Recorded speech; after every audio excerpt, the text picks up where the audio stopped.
बाकी सबसे डर लगता है क्या? बाकी किताबों से डर लगता है? हाँ जी।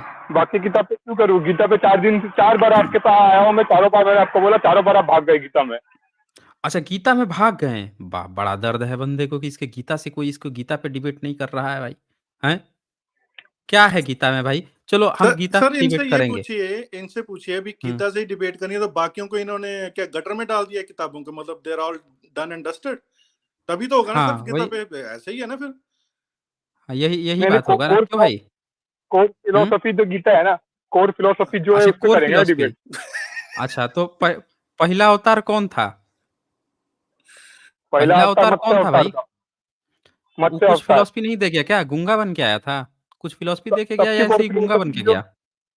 हैं? गीता की जो कोर फिलोसफी है वो सबसे कोर फिलोसफी है वो अरे मत्स्य कोर मत्स्य फिलॉसफी पुराण में भी तब वही होगी ना। फिलोसफी है।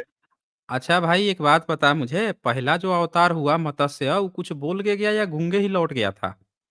कुछ तो बोला होगा सारे ना? पुराण में सारे पुराण की कोर फिलोसफी वही है जो गीता की लिखी हुई है। अरे, अच्छा, मतलब कृष्ण से पहले सब अनपढ़ थे? हैं कृष्णा जी? की भी, जो कृष्णा से पहले थे उनने भी वही फिलोसफी दी है जो गीता में लिखी है। अच्छा, तो वेद वेद कब लिखा गया? कृष्ण के बाद लिखा गया या फिर वो जो मत्स्य से पहले लिखा गया? जो भी किताबें लिखी गई सब योग युक्त होकर लिखी गई हैं। योग युक्त ही है गीता का कोर फिलोसफी। अरे हम पूछ रहे हैं कि कृष्ण से पहले वेद लिखा गया या उसके बाद लिखा गया? वेद जो लिखा गया, वेद कभी लिखा नहीं गया है। वेद अपौरुषीय है, हमेशा से ही आया हुआ है, ज्ञान हमेशा से ही है वेद का। अपौरुषीय का मतलब क्या होता है? वो हमेशा से ही है उसका ज्ञान। कभी अच्छा, हमेशा कभी से भी है। उसका तो वो हमेशा वाला ज्ञान आप फॉलो करते हैं या उसको लात मार के बाहर कर चुके हैं? वही तो है गीता का ज्ञान। अच्छा, वही है गीता का ज्ञान। चलिए भाई, गीता का ज्ञान आइए देखते हैं भाई। ये है इनका ऋग्वेद खोला है मैंने। ऋग्वेद का 10वें मंडल का 61 सूक्त का 5 नंबर मंत्र। पढ़ेंगे एक बार क्या लिखा है? नहीं नहीं, आज भी गीता पे नहीं किया है, आज भी मतलब धोती खुल गई। देखें, धोती तो खुल ही रही है। हम तो हमेशा इसीलिए पूछ लिया था कि कौन है पहला अवतार? क्योंकि हम तो जड़ से, हम तो न्यू की बात करते हैं। पहले न्यू से खोदते हैं ना। पहले यहाँ से शुरू करेंगे तब ना कृष्ण की ज़रूरत पड़ेगी। परदादा का जन्म ही नहीं हुआ, आप पोता जन्म ले लिया? पहले परदादा जन्म होगा ना। परदादा का होगा, परदादा से फिर उसका दादा आएगा, दादा के बाद से बाप आएगा, बाप से ना बेटा आएगा। पहले ही बेटा पैदा कर लिए। चले पढ़ें जरा एक बार ये आपका ऋग्वेद। यहीं से देखते हैं ना कि आपका कृष्ण कब जन्म ले रहा है, फिर क्या कर रहा जो है, जो भी सारा एक वेद जो ही भी जोड़ वेद लेंगे। हाँ, हाँ, डर जो भी लग वेद रहा है। लिखे गए हैं वो, नहीं नहीं, जो भी वेद हाँ, लिखे। अभी अभी अभी अभी कह रहा था कि जो वेद है वो तो अपौरुषीय है। वही तो चल रहा है, वही तो ज्ञान गीता का है। अभी इसने यही कहा था, कोई भी सुन सकता है। इसने कहा कि जो गीता का ज्ञान है वही तो वेद का ही तो वही ज्ञान है। अब वेद पहले आया है। अब वेद मैंने खोल दिया तो देखें तुरंत ही धोती खुलवा लिया अपना। नाम सुनते ही कि वेद खुला है, इसके ऊपर से नीचे तक ससरी दौड़ गई। वेद का नाम सुनते ही पता नहीं इसमें कौन-सा 440 वोल्ट का झटका लगता है इसको। पूरी दुनिया में चीख-चीख के इसके वैज्ञानिक बोलते हैं कि वेद ही प्रमाण है, वेद से ही विज्ञान आया है। और ये वेद का नाम सुनते ही इसको ऐसा लगता है कि इसको किसी ने गलत जगह पे मिर्ची जो है, लाल मिर्ची बड़ी वाली जो है, कूट के सटा दी हो। हैं? क्यों पढ़ने में डर डर लग रहा है क्या? धोती खोल। जब वेद का नाम लिया जाता है तो उसका मतलब होता है। तो पढ़ ना 5 नंबर पढ़े ना, समय कम है। तो वेदांत खोलो ना, वेदांत। अरे तो देखिए, अब वेद में इसको डर लग रहा है। इसको वेद में ही डर लग रहा है, वो भी खोल देंगे। पहले जो खुला है उसको तो पढ़ लें। पहले न्यू न्यू से चलते हैं ना, न्यू आ जाएगी, फर्स्ट फ्लोर बनेगा, तब ना सेकंड फ्लोर, थर्ड फ्लोर की बात आएगी। ये न्यू की ही बात करने में इसको डर लगता है। चलें पढ़ें ना एक बार, 5 नंबर पढ़ें तो ज़रा, वेद का ज्ञान। नहीं, नींव ही तो वेदांत है। देख लीजिए, वेद का नाम सुनते ही इसकी इसकी ससरी दौड़ गई है। सब लोग दर्शकों देख लीजिए। वेद का नाम सुनते ही अभी बोल रहा था कि वेद का ही ज्ञान जो है, वो है, गीता का ज्ञान है। और वेद का खुलते ही किताब इसकी ऊपर से नीचे तक हवा खराब हो गई है। इसमें दम नहीं है कि एक मंत्र पढ़ सके इसका। ये 5 नंबर मंत्र पढ़े ना भाई। एक बार पढ़ लो, फिर आगे बढ़ते हैं। पढ़ें भाई। नहीं नहीं, कर्मकांड पे जाऊं क्यों जब ज्ञान अरे कांड। कर्मकांड है ही, ये कर्मकांड है ही नहीं, ये तो गीता का ज्ञान है। अब यही ना बोल रहे थे कि वेद ही तो गीता का ज्ञान है, तब पढ़ ले भाई 5 नंबर। ऊपर से तो जो दिख ज्ञान का रहा है ना पहला, ज्ञान तब पढ़ ले ना। पढ़ने में क्या दर्द आ रहा है? पढ़ ना भाई, इसके एक बार पढ़ तो। पढ़ ले भाई, पढ़ ले, उसके बाद से जो कहेगा वो सुन लेंगे ना। पढ़ें तो सही, जिस पढ़ें जल्दी से। इसका अध्ययन ही नहीं किया मैंने तो क्यों पढ़ूँ? अरे तो नहीं अध्ययन किया तो हमने अध्ययन किया है ना, सामने किताब इसीलिए खोल दिया। किताब इसीलिए तो खोला जाता है ना कि सामने उसका संस्कृत का मंत्र लिखा है, उसका अनुवाद आपके ब्राह्मण का अनुवाद है, ऐरा-गैरा तो है नहीं। आपके ब्राह्मण है, बाकायदे पीएचडी है, बाकायदे एक्सपर्ट है, बाकायदे उसका एक ट्रांसलेटर अच्छा उसका टीकाकार है। भाग गया क्या ये? नहीं। पढ़ें भाई, 5 नंबर पढ़े तो? नहीं, नहीं, मैं अध्ययन करूँगा तब पढ़ लूँगा ना, अभी अध्ययन ही नहीं किया मैंने। अरे सामने तो पढ़ ले। सामने जो लिखा है वही एक बार अनुवाद ही पढ़ लेना भाई। पढ़ें? तो बीच के 2 लाइन पढ़ने से थोड़ी ना पूरा उसका मीनिंग समझ में आ जाए। नहीं, हम सब पढ़ेंगे। हम सब पढ़ेंगे। 5 नंबर, 6 नंबर, 7 नंबर हर चीज़ पढ़ेंगे। पढ़ो भाई, चलो, नहीं, सब पढ़ेंगे, नहीं, अब पढ़िए। तो 4 दिन से मैं आ रहा हूँ, 4 दिनों से अरे भाई पढ़ना। अभी आपने कहा कि वेद ही तो गीता का ज्ञान है, तो पढ़ने में काहे दर्द आ रहा है वेद को पढ़ने में? मैं वेद का मतलब यहाँ पे चॉइस चल रहा है क्या? कि जो आप आओगे वही कहोगे? इनका गीता जो है, इनका अवतार इसीलिए पूछा मैंने कि पहला अवतार कौन था? कह रहा है मत्स्य। मैंने पूछा वेद, तो वेद तो हमेशा से था। अबे हमेशा से था आपके ईश्वर ने दिया है, अपौरुषीय है, यानी पुरुष का उसमें कुछ लेना-देना नहीं है, हैं? अपौरुषीय है, ईश्वरीय ग्रंथ है, तो पढ़ने में काहे दर्द उठ रहा है? सामने मंत्र है, अनुवाद लिखा है, हैं? इतना भयंकर बुखार, इतना तो मतलब कोरोना भी सुसाइड कर लेगा इस बंदे को देख के, जितना इसको वेद को देख के बुखार चढ़ रहा है। हुँ? भाई कोई थर्मामीटर लगाओ, देखो तो इनका बुखार-वुखार, बीपी-वूपी नापो भाई, वेद का नाम सुनते ही इसका ऊपर से नीचे तक ससरी दौड़ जाती है। हैं? इनके वैज्ञानिक घूम रहे हैं कह-कह के कि देखो वेद में ही विज्ञान है, सारा ज्ञान विज्ञान वेद से निकला है। इसको देखते ही बुखार चढ़ जाता है। ये कौन-सा सनातनी बने घूम रहे हो? हैं भई?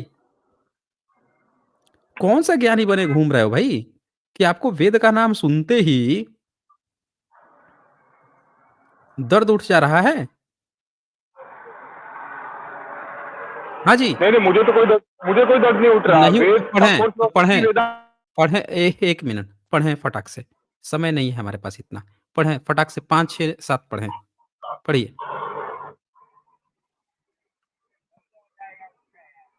जिस समय पिता ने अपनी युवती कन्या के साथ यथेच कर्म किया, उस समय उनके संभोग कर्म के समीप ही थोड़ा वीर्य गिरा। परस्पर अभिगमन करते हुए उन दोनों ने वह वीर्य यज्ञ के ऊंचे स्थान योनि में छोड़ा था। हैं? क्या कहा आपने? पिता ने अपनी युवती कन्या के साथ? अबे ये कौन-सा आपका सदियों से चला आ रहा ज्ञान है भाई? अपौरुषीय ज्ञान? कि पिता ने अपनी युवती कन्या के साथ, हैं? यथेच्छ कर्म किया, उसके संभोग कर्म से थोड़ा वीर्य गिरा भी दिया।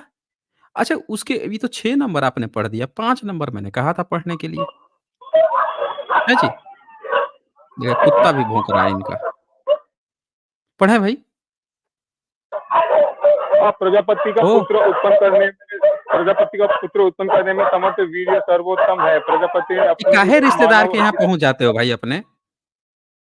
अपने रिश्तेदारों को थोड़ा दूर रखा करें ना। आप जब आते हैं अपने पूरे रिश्तेदार, पूरी बिरादरी उठा के लेके चले आते हैं, आवाज़ सुनाई पड़ती नहीं है। हुँ? चलें, पढ़ें।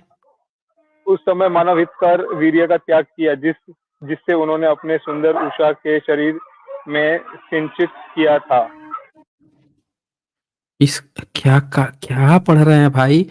प्रजापति का पुत्र उत्पन्न करने में समर्थ वीर्य सर्वोत्तम है?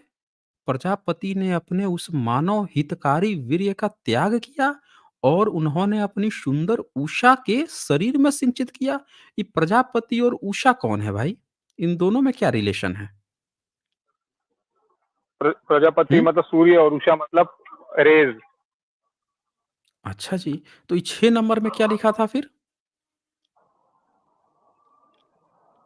हुँ? 6 नंबर में क्या लिखा जिस था समय भाई? जिस समय पिता ने अपनी युवती कन्या के साथ यथेच कर्म किया, उस समय उनके संभोग कर्म के समीप ही थोड़ा वीर्य गिरा। परस्पर अभिगमन करते हुए उन दोनों ने यह वीर्य यज्ञ के ऊंचे स्थान योनि में छोड़ा था। देखिए वीर्य जो है यज्ञ के, तो ये वीर्य जो है पिता और पुत्री दोनों का वीर्य गिर रहा है। कन्या का वीर्य होता है क्या? हैं जी? पिता जो हाँ, वही है तो मैं और बोल रहा हूँ। उसकी युवती कन्या, कन्या का वीर्य होता है क्या? तो यहाँ पे वो लिटरल सेंस में नहीं, वो फिगरेटिव लैंग्वेज यूज। अरे काहे कहानी सुनाने लगते हो? हम भी अभी कहानी सुना देंगे कि यहाँ धोती वाला ब्राह्मण जो आया है, वो मल्टीवर्स में रहता है। उसके 2 उसके जो दाँत जो हैं, वो 1000 दाँत हैं। ज़मीन में रेंग के चलता है। हम भी ऐसे कहानी बना देंगे। कहानी मत बनाइए, जो लिखा है उसको पढ़िए। आपसे कहानी थोड़ी सुनना है। वो लिखा है, वो वही तो पढ़ा सफिशिएंट मैंने। है। हाँ, तो पढ़ा तो यहाँ पे हम पूछ रहे हैं कि पिता और कन्या दोनों जो है अपना वीर्य कैसे गिरा रहे हैं? और फिर कह रहा है कि उन दोनों ने वह वीर्य यज्ञ के ऊँचे स्थान योनि में छोड़ा था। दोनों ने वीर्य उठा के योनि में, किसकी योनि में छोड़ दिया था भाई? किसने वीर्य? हुँ? वो यहाँ पे मैं बोल रहा हूँ लिटरल सेंस में नहीं, वो फिगरेटिव वर्ड लैंग्वेज यूज की हुई है यहाँ पे। अरे भाई, हम तो कह रहे हैं तब पिता और युति कन्या लिखने की क्या ज़रूरत थी? जब लिटरल सेंस इटरल सेंस फिटरल सेंस पिता और युति कन्या बेटी लिखने की क्या, बाप बेटी लिखने की क्या ज़रूरत पड़ गई थी? 7 नंबर ज़रा पढ़ें हमें। 7 जिस नंबर। समय पिता ने जिस समय पिता ने अपनी पुत्री के साथ संभोग किया, उस समय धरती से मिलकर वीर्य त्याग किया। शोभन कर्म वाले देवों ने उसी वीर्य से वृत्रक्षक देव वास्तुस्पति का उत्पादन किया। ये तो लिख रहा है पिता ने अपनी पुत्री के साथ संभोग किया। ये कौन-सा मतलब है भाई? हमको समझ में नहीं आ रहा है। ये ज़रा समझाएँगे आप हमें? कि कोई वही पिता मैं से बोला ना, मुझे पुत्री के पूरा साथ संभोग क्या मतलब है भाई? हुँ? पढ़ना पड़ेगा ना, पूरा कॉन्टेक्स्ट पढ़ना पड़ेगा, क्या उसका मीनिंग है। अच्छा, कॉन्टेक्स्ट पढ़ना पड़ेगा।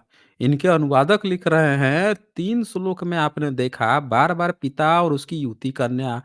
उसके पहले उसने क्या लिखा कि उसने अपनी उषा के शरीर में सिंचित किया अपना वीर्य। नहीं समझ में आया और समझाने के लिए आगे लिख दिया पिता अपनी युति कन्या के साथ किया। नहीं समझ में आया, उसके बाद से 7वें में तो सीधे-सीधे लिख दिया पिता ने अपनी पुत्री के साथ संभोग किया। लेखक कितना चतुर चालाक है, उस धीरे-धीरे, आहिस्ते-आहिस्ते आगे बढ़ रहा है कि अच्छा नहीं समझ में आया, ले और समझाता हूँ। अच्छा नहीं समझ में आया, ले पूरी तरह से समझाता हूँ। ये कैसा धोती वाला ब्राह्मण यहाँ पे आ गया है कि इसको समझ में नहीं आ रहा है, कह रहा है अभी पढ़ के आऊँगा। क कौन-सा पढ़ के आए होगे भाई? ये इतने साल से, सदियों से आपके ईश्वरीय ज्ञान है, आपके ईश्वर ने, ऋषि मुनियों ने ये ज्ञान देके आपको भेजा है और आप यहाँ कहानी बना रहे हो यहाँ पे आके, हैं?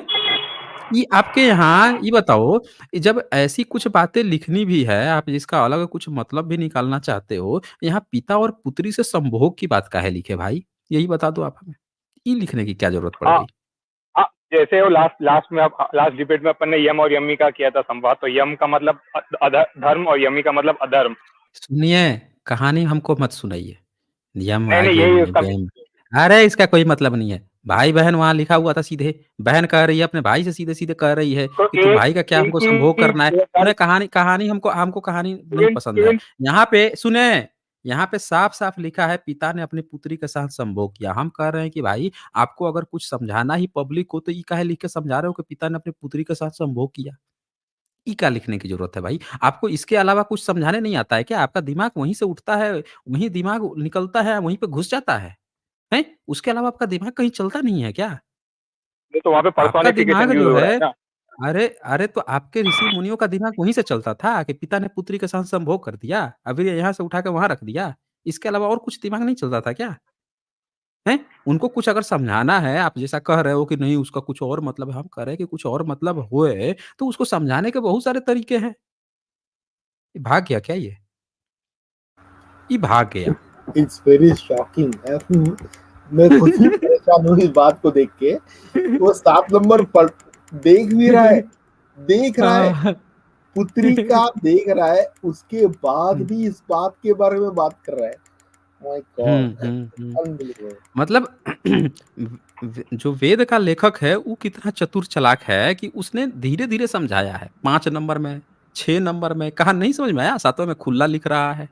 और ये बंदा को आप देख लीजिए कि ये ज़बरदस्ती जो है उसमें रो रहा है। अरे भाई, आपका ऋषि मुनि हमको कह रहे हैं कि अगर वो कुछ समझाना भी चाहता है, कुछ अलग चीज़ समझाना चाहता है, तो ये सब लिखने की क्या ज़रूरत है कि पिता अपनी पुत्री के साथ संभोग कर लिया, दोनों वीर्य उठा के इधर कर लिए तो योनि में वीर्य रख दिया। इससे कौन-सा समझ में एग्जैक्टली। आता है भाई? मैं वही हैं? बात कर रहा हूँ, मैं वो बात लेके जाके यम के पास पहुँच जाता है। अब वहाँ भाई-बहन का चल रहा था, यहाँ पिता-पुत्री की चल रहा है। ये कौन-से ज्ञान लेके चलते थे ऋषि-मुनि जो अपौरुषीय है, ईश्वर ने सीधे ज्ञान दे दिया था, ये कौन-सा ज्ञान दे दिया था भाई? अब बताइए कोई भी राजेश जी आप एक बात बताइए, सोचिए ज़रा, भाग गया ये देखिए, ये भाग रहा है, आ रहा है, जा रहा है। ये कोई भी यहाँ पे देख सकता है। आप बच्चों के लिए जब कोई बनाएँगे, बच्चों को देखने के लिए कोई बात बनाएँगे, तो क्या आप उसको गलत ढंग से बना देंगे क्या? उसको मतलब एडल्ट की तरह पेश करेंगे? बच्चों के लिए रहता है ना 7 प्लस या 13 प्लस या अंडर 13, 7 उस हिसाब से आप कैरेक्टराइज़ करके बनाते हैं ना, किसी भी चीज़ को समझाने के लिए। एग्ज़ैक्टली। फ़िल्में भी बनती हैं, यूनिवर्सल यू लगता है, ये किसके लिए है भाई? ये वेद किसके लिए है? एडल्ट्स के लिए, बच्चों के लिए नहीं है। फिर ये गुरुकुल में 7-8 साल के बच्चों को यही सब पढ़ाते थे, कि पिता जो है बेटी के साथ वही ये सब बता वो रहा कर हूँ, लिया, मैं भाई ने वही बहन सोच के रहा साथ हूँ। कर लिया। हुँ, ये गुरुकुल की जब बात करते हैं, जब बच्चों की बात हुँ, करते हैं, ये क्या पढ़ा रहे थे दोस्तों? क्या पढ़ा रहे थे? यही यही हुँ। यही चीज़ें थी। शर्म मतलब आनी चाहिए इन एक लोगों को। अगर ये मतलब यही चीज़ें थी, हाँ, इनको शर्म आनी हुँ, चाहिए और डूब के मर जाना चाहिए इन लोगों को, मर जाना चाहिए। और आता है ये कहने इन के लिए लोगों कि की धोती खोल औकात देगा। भी नहीं है हमारे साथ हुँ, बैठ के भी बात करने की। डिबेट तो बहुत दूर नहीं की बात है, औकात भी नहीं इनकी।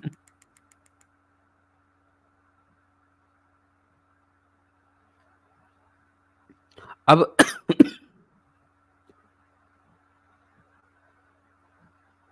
कोई भी देख सकता है कि भई बच्चे जो हैं 8-8 साल के बच्चे पर ये सब कहते हैं क्या कि इनके कोई शंकराचार्य थे वो 8 साल की उम्र में वेद कंठस्थ कर लिए थे। भाई यही सब कंठस्थ किया था क्या 8 साल की उम्र में? हैं? ये तो मुझे लगता है कि गवर्नमेंट ये तो बैन लगना चाहिए। आप किसी बच्चे को 7-8 साल के बच्चे को इस तरह के इंसिस्ट कहानियाँ पढ़ा नहीं सकते हैं। क्यों राजेश जी? ये तो वो लग जाएगा, बैन लग जाएगा। आप इस तरह की मूवी नहीं दिखा सकते बच्चों को। ये पढ़ा नहीं सकते हैं। ये सब चीज़ें ये पढ़ा रहे हैं, दिखा रहे हैं। और इसको कहना है इसी में ज्ञान है, विज्ञान है। हौवा देखिए, वेद में ही ज्ञान है, वेद में ही विज्ञान है। वेद में ना ज्ञान है, ना विज्ञान है। वेद किसी भी कंट्री में अप्लाई करो, ये सिर्फ क्रिमिनल ऑफेंस है। हुँ, वेद हुँ, क्रिमिनल ऑफेंस है, ये क्रिमिनल ऑफेंस ही रहेगा हमेशा। हुँ। तो क्योंकि अब इसी इसका इसका सबसे बड़ा रीज़न बताता हूँ मैं। इन्होंने जहाँ से भी शुरुआत करते हैं, फिर ये सती प्रथा हुँ, से लेके कहीं से भी शुरुआत करते हैं ना, इनकी पूरी धागे-डोरे आके एक जगह पे रुक जाते हैं, पता चल जाता है कि ये सिर्फ क्रिमिनल्स है। ये these guys are only criminals and only bunch of criminals are getting around and getting along to stop the criminal thing. तो वो क्रिमिनल स्टॉप क्या करने की कोशिश कर रहे हैं? हमें स्टॉप करने की कोशिश कर रहे हैं। या हमें स्टॉप नहीं कर रहे, या अपने आप को प्रेज़ेंट करने की कोशिश कर रहे हैं। पर हकीकत में बात यही है कि ये क्रिमिनल क्रिमिनल लोग हैं। इनकी माइंडसेट कभी नहीं चेंज हो सकता, कभी नहीं चेंज हो सकता। इसलिए मैं हमेशा अपने बहुजन वर्ग को हमेशा कहता हूँ, इनके चुंगल से निकल लो बाहर, जितनी जल्दी हो सके निकल लो, क्योंकि ये कभी चेंज होने, ये इंसान कहने के लायक ही नहीं है, हकीकत हुँ। में कह रहा हूँ सर। अच्छा ये कोई अजय प्रताप सिंह आए हैं, इनको भी मैं ऐड कर लेता हूँ। हाँ जी, अजय जी, बताएँ क्या कहना चाहते हैं? जय भीम सर सभी लोगों को।